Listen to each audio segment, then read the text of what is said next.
Jabalpur Indian medical association हुआ एकजुट। अस्पताल और एम्बुलेंस संचालकों द्वारा संचालित रैकेट को लेकर आंदोलन की तैयारी। जबलपुर में इंडियन मेडिकल एसोसिएशन और एमपी नर्सिंग होम एसोसिएशन अस्पतालों और एम्बुलेंस संचालकों के द्वारा संचालित रैकेट को लेकर आंदोलन करने जा रहा है।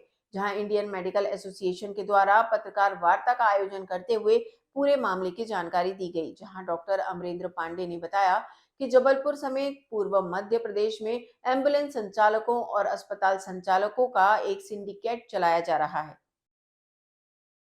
जहां इस सिंडिकेट में मरीजों का शोषण अस्पताल संचालकों और एम्बुलेंस संचालकों के द्वारा किया जाता है।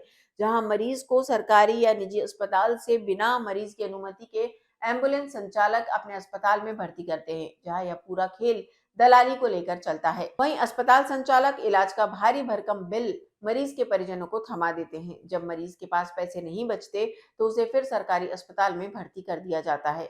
जहां जबलपुर में ऐसे बहुत से हॉस्पिटल हैं जो यह खेल कर रहे हैं, जिसको लेकर आईएमए के द्वारा आंदोलन किया जा रहा है। जहां ऐसे अस्पताल संचालकों और एम्बुलेंस संचालकों पर सरकार और प्रशासन को कार्रवाई करना चाहिए, जिसको लेकर आईएमए आने वाले समय में सरकार के प्रतिनिधियों एवं जिला प्रशासन के अधिकारियों से कार्रवाई की मांग करेगा।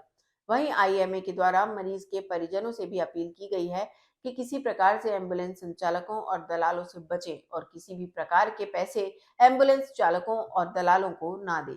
जबलपुर से वाजिद खान की रिपोर्ट। ये जो आज आंदोलन चालू हो रहा है, पूरे डॉक्टर उसमें यूनाइटेड है। अभिजीत बिश्नोई भाई आईएमए प्रेसिडेंट मेरे साथ बैठे हुए हैं, Vijay Sharma ma'am medical college से, आदर्श बिश्नोई साहब विक्टोरिया हॉस्पिटल से, डिस्ट्रिक्ट हॉस्पिटल से आए हुए हैं। हम ये चाह रहे हैं कि ट्रांसपेरेंसी आए, एक ऐप बने जिसमें जब भी कोई मरीज एम्बुलेंस में चढ़े, पहले तो उसकी वीडियो रिकॉर्डिंग हो कि वो किस अस्पताल जाना चाहता था, प्राइवेट तो किस प्राइवेट, गवर्नमेंट तो किस गवर्नमेंट। जैसे हम ऊबर के ऐप में डेस्टिनेशन डालते हैं वैसे हम अस्पताल का नाम डालें। एक state anti fraud unit Ayushman ने जो बनाई हुई है उसके थ्रू मॉनिटरिंग हो कि मरीज जिस अस्पताल में जाना था वहीं गया कि नहीं गया, उसको वहां ले जाने के बदले किसी एम्बुलेंस ड्राइवर को कोई पैसा तो नहीं मिला।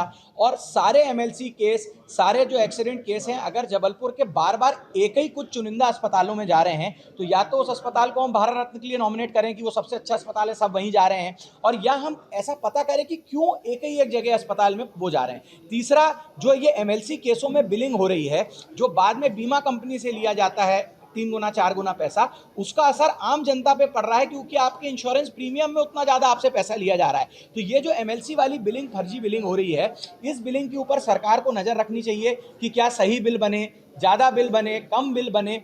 यहाँ पे अपन को बहुत ध्यान देने की ज़रूरत है। और कुछ ही अस्पताल हैं, 8-10 अस्पताल, जो ये एम्बुलेंस ड्राइवर का रैकेट चलाने में 90% इन्वॉल्व हैं।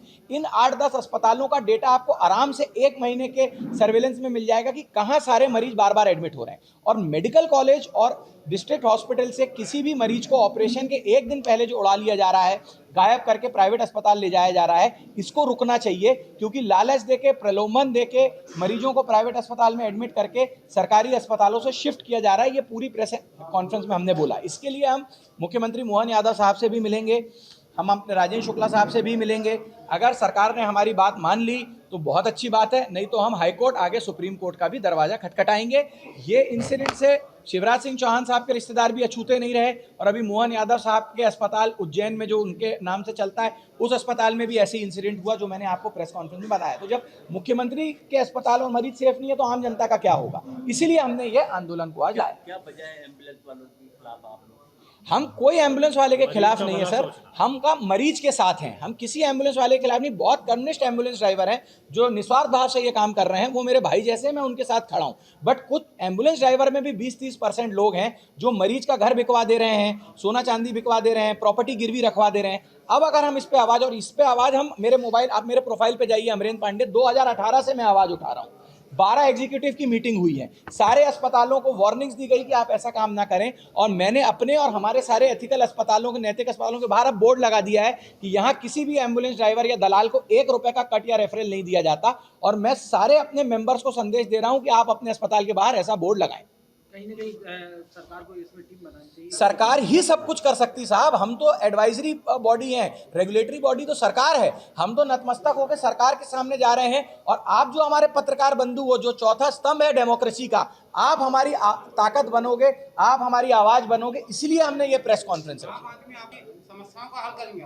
देखिए, आम आदमी, ये जो IMA भवन हम बैठे हैं, यहाँ MPNHA का ऑफिस है, यहाँ मिस्टर जयप्रकाश मिलते हैं, यहाँ रिटन कंप्लेंट दे सकता है, या मेरे ईमेल ID पे जो मैं अभी आपके सामने बता रहा हूँ, a.pandey007@gmail.com, इस पे आप अपनी कंप्लेंट मुझे भेज सकते हैं। या आप पत्रकार बंधु तो सभी मेरे को जानते हो, अमूमन सभी मेरे से मिलते रहते हैं, आप किसी भी पत्रकार बंधु के माध्यम से मेरे पास कंप्लेंट भेजें, मैं आपके साथ दृढ़ता से खड़ा हूं। कोविड के दौरान 12 ऐसी कंप्लेंट हमको मिली थी और पूरी 12 हमने अपने स्तर पे सॉल्व करी थी, सबको हमने न्याय दिलाया था।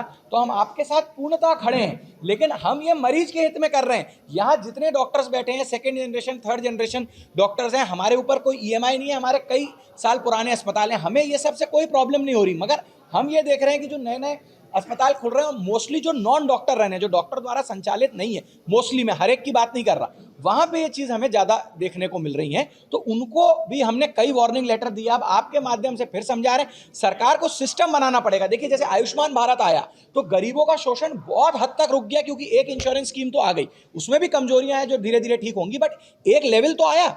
वैसे ही आप कहीं तक तो पहुंचाओ। ये एम्बुलेंस ड्राइवर की जो मनमानी चल रही है, जो बदमाशी चल रही है, इसको सरकार ही खत्म कर सकती है।